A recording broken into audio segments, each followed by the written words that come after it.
right, that's going to be the Alice. Sounds like the Alice. Alice is coming up more, man. Yeah. That's the... almost every game. That's the 4th time. Yeah, actually, every single game. Every single game she's popped up. All right. Yep. Today. She went from not being picked to VX every series. 100% contention rate. Yeah. Wow. So if you're smart Omega, you need a burst here. You need somebody that can either burst or control frontline. Problem is, there's a bunch of mobile heroes on the side of ONIC, so I don't think you want to go Eve, Sicilian. You want to go heroes like Kagura. You can't Angela here anymore. I would say even Valentina is okay, because you do get to have that feathered airstrike. You're mobile enough to deal with the Lancelot. And then maybe get the Cho for Super Yoshi or Hylos. Basically bombing mages here. Yeah, see what they do. That's going to be the Gata. Not a big fan of this Gata. I feel like this Gata is going to have a hard time catching anyone in this lineup, honestly. I feel like it'll be hard catching, but it could soak up, let's say, a Tsunami Slam.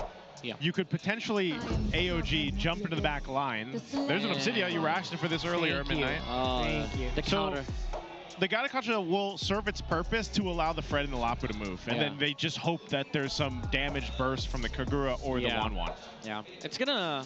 I would say it's gonna layer the the team fight here for Smart Omega, but this last pick from ONIC Philippines changes everything. The funnel from your side, namely Netsuki, is gonna be heavily shut down by this 1-1 and team fights, and also that's a lane that is skill-based, but ideally you don't lose the lane of Subsidia because the 1-1 is never going to be able to fully stack on you because of the Phantom Shadow meld. Yeah, I don't know. I want to see the Obsidia work, man. Maybe in the hands of Kelra. Maybe. We'll get to see it really shine because I feel like teams have not been able to fully unlock the power of the Obsidia yet. Some have found some minor success, but to really pop off, it's going to be something different in comparison even to a 1-1. So let us know what you guys think for game 1 of this best of 3. Will it be ONIC that gets the win in the first game, or across from them Smart Omega?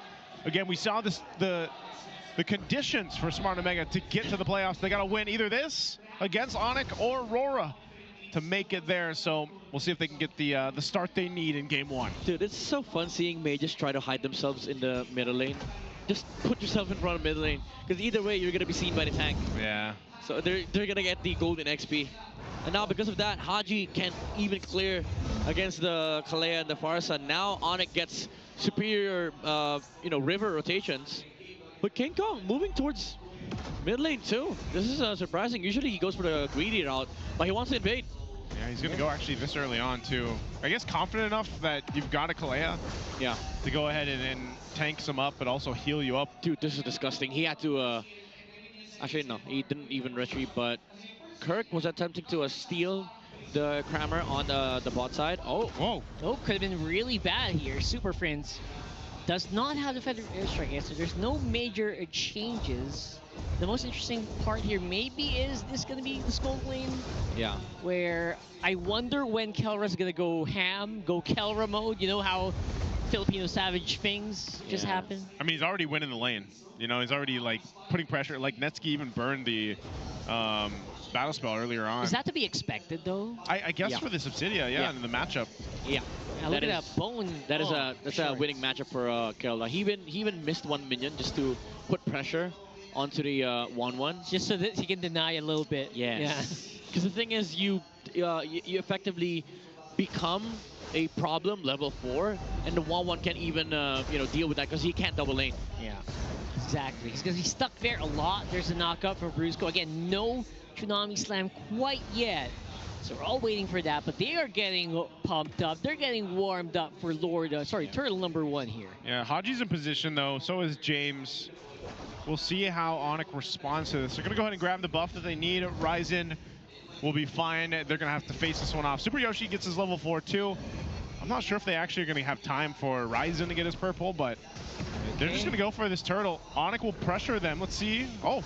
Wow, that's really strong pressure. Going in, Brusco hard on the Ryzen. Can't even go near for the contest. James with a raised spider. Keller is low, but will have enough micro to walk on out of there. And there goes that scraping ability here of the Obsidia. First blood goes over the Super Friends though.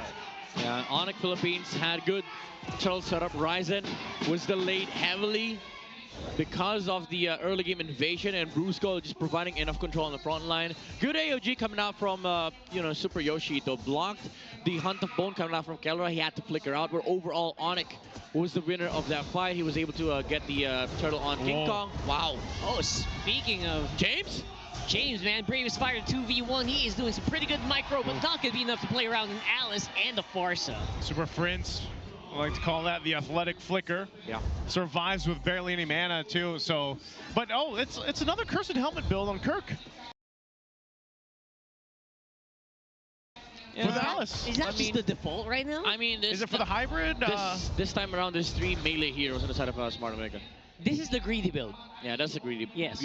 greedy build. Because it will basically reduce your magic defense. Yeah. Per stack, so it's going to keep stacking. Yeah, and this is when you want to burst down your opponent quickly. And he doesn't have to worry about heroes like Harith. What was the mage again? Oh, the previous game. Was it Eve? Yeah. It was Eve. Yeah, he doesn't have to worry about those stuff, because if you look at the damage profile coming out from Smart Omega, it's all like intentional. Like for the Kagura, he has to burst the Alice. For the 1-1, he has to land the crossbow tanks, but that's never gonna happen against the Alice. In fairness, this was highlighted to us by the dev talk we had with the casters. Remember when they were saying Alice's build is just so adaptive. You have to be very adaptive. You have to choose when you go greedy like this and when you want to go full tank. He is an alpha. No, not alpha. He's a Uranus and Esmeralda in one hero. Oh, Alice? Yeah. Yeah, she's pretty, I like the flexibility that she brings. Kirk's gonna go ahead and zone out Ryzen, or try to. Oh! Yoshi as well. Oh, wow, my goodness. What a big bombing area there. King Kong with a turtle. And they're just not leaving anything for Omega right now. That seemed to work so good, man. We've seen it so many times now. Just today alone, that flicker from the Alice with that Throne of Ruin. And again, maybe that's where the Cursed Helm plays into part two. You know you're going to be in the vicinity of everybody else. You might as well do a little damage, but bring the hybrid defense down. And it capitalizes really well with a feathered airstrike. Oh, he was just planning to steal the gold crab. Again, ONIC Philippines, superior turtle control, and the turns as well, very quick coming up from Kirk. They're very decisive whether they want to take the turtle or go for these team fights. And I just like the name Throne of Ruin. Throne of Ruin. It's really, you can really see it inside the game, ruin the chances of Smart Omega in terms of contesting that turtle fight. Yeah, such a big AoE and so useful in the team fight, especially when your enemy is grouped up together so closely like they were earlier. Yeah. Yeah, so working at this point, you're down almost 4,000 gold if you're Smart Omega. And we've seen this with the 1-1 before, man. You're playing into a 1-1. That's basically what it is when you have a 1-1 on your team. But I think even in this case, they're going to have to rely on some a better team fighting when it comes to the objectives, man. Because how do you play against the Alice in this case? That's setting things up, which also, by the way, alleviates some of the pressure from Brusco. That's why Brusco, for the most part, his Tsunami Slams, he's been able to utilize it. And mind you, there isn't Purifies over here from Smart Omega. Ouch! Decent hits here from Super Friends with his airstrike. The tower is actually the last target. The only burst here for Omega feels like it's Haji, but even that's not going to be enough for the Alice. Maybe that's why Kirk is playing so aggressively here. Yeah, that's why I don't like the the gotcha answer from Smart Omega. It doesn't solve the problems that ONIC brings to the table. Yeah, you can stop the feathered airstrike, but there's a bunch of Romans out there that can actually do the same thing. But right now, you don't have anything against the Alice. Brusco just jumps in. Yeah, looks like a super solid play here, initiated by Kirk once more. But look at Kirk, more damage coming from Omega, but it's just all around the map. Super Yoshi being left for dead, essentially, by Omega.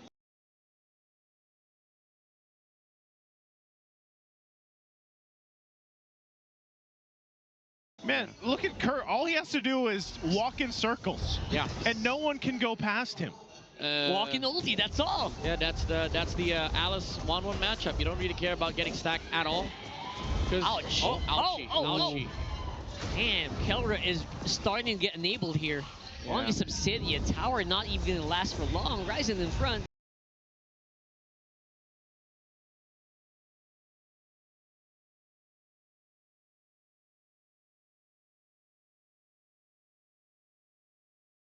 gonna last for long. Ryzen in front. Fully complete the stack because you're going to be under the the AoE of the passive, and then there's also the Obsidia that could just be last pick. He's scaling so hard, man. This guy is snowballing out of control. Is this the most like hurt that we've seen from an Obsidia? I feel like best Obsidia so far. Yeah, best Obsidia so far at least. But then again, you got to go ahead and credit to the fact that just ONIC is allowing Kelra to get there. So it doesn't matter really what hero he was playing, he'd essentially be at this point anyway, because SmartMega has not been able to find an answer to... Really, the first problem is getting past Kirk, man, on the Alice. Yeah. I feel like if you're trying to even get the crossbow Tang off, even if you did, most likely Kirk would just tank up most of that damage. Yeah, that's the first problem. The second problem is how do you reach Obsidia? Yep. You can't. No way. Yeah, I don't think you actually can. Yeah, it's a lot worse for Smart Omega. Well, they're trying really hard though. They're trying their very best to reach him, but it's going to be a fight in the jungle instead. This Brusco pretty low. It's an AOG from Super Yoshi, but it's only going to be played defensively. They're going to be forced to back off. At least only Ryzen falls. That's a best case scenario, I guess, for Omega. Oh, are they going to push in? King Kong inside there. Look at that. Just flexing on Omega right now. Here comes the drop from Super Yoshi with a big cloud, but there's just no follow-up. Oh, Kirk. Again, Left 4 Dead, Kirk zoning out every single member of Omega. Can't respond to the Gatot. Oh, they're going to conceal. They're going to put pressure. Good conceal. James, the bravest fighter, doesn't really commit quite yet. I guess it's safer to wait for Super Yoshi at this point. He just wanted to land stun on Super Prince to prevent a Feather Nerve Strike so that they can defend. But again, ONIC Philippines, they just have the right toolkit to completely dismantle Smart Omega this draft. Look at this wall, by the way. Like, it's just Kirk and Brusco. Yeah. How do you even? It's just a draft. This is just such a big advantage for ONIC Philippines. None of them can actually touch the Alice, and mind you, they have the Lapu, but ONIC Philippines understood after a mid lane rotation, they put pressure onto the Lapu, so he couldn't even maximize his 1v1 advantage against Kirk. And after that, the first thing that he was able to contest, most especially for James, was the first turtle. But by that point, Kirk already had level 4, and that's why ONIC was allowed to heavily snowball this way. Yeah, man, it's crazy too. Just seeing what Kelra has here. He's got the Crowscythe DHS Golden Staff, working on the next, and that's the thing. It's just it's not easy to catch him, and if you do, he's still got the flicker available. It might just be the wind of nature left for me, left for him to build, and he's all good to go.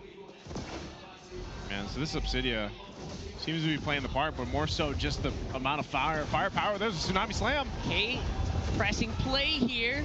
Gonna be able to AOG out. Ryzen, though, not tanky enough to take it. There's gonna be another big minion wave they're gonna need to deal with. Omega looking for a possible pick. Haji just not finding it quite yet. Bravest Fighter is gonna be available for James, but I don't know if they can use it offensively. They're just gonna have to clear. Yeah, top turret falls. They hold on to the bottom turret for now. No wave pushing there. So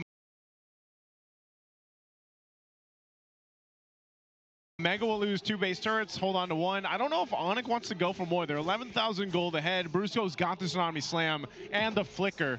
So if they wanted to make an attempt, they could here. This is a massive lead. They're just waiting for go time.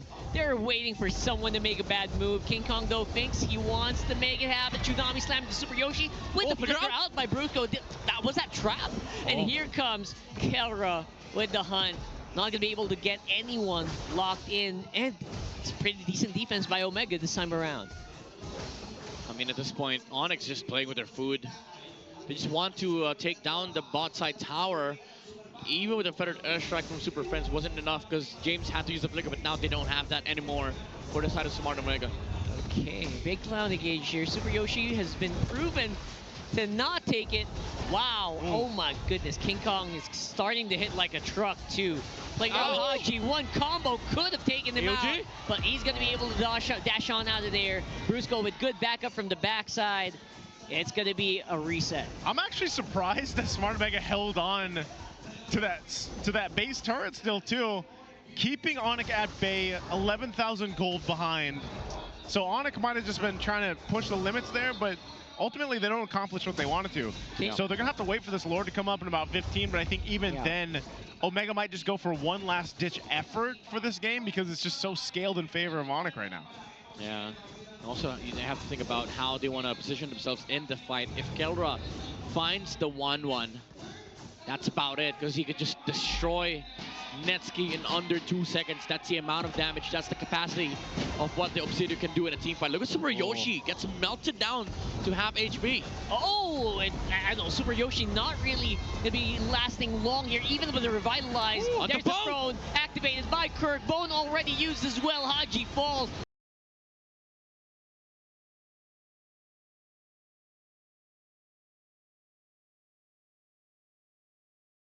James is following second. Kelrador will be shut down by Ryzen.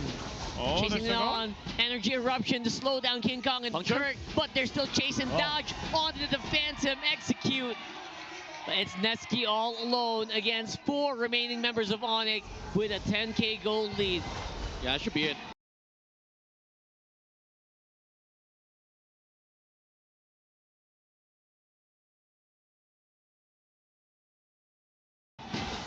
Should be it. They're going to try to delay him out, but that's going to be it.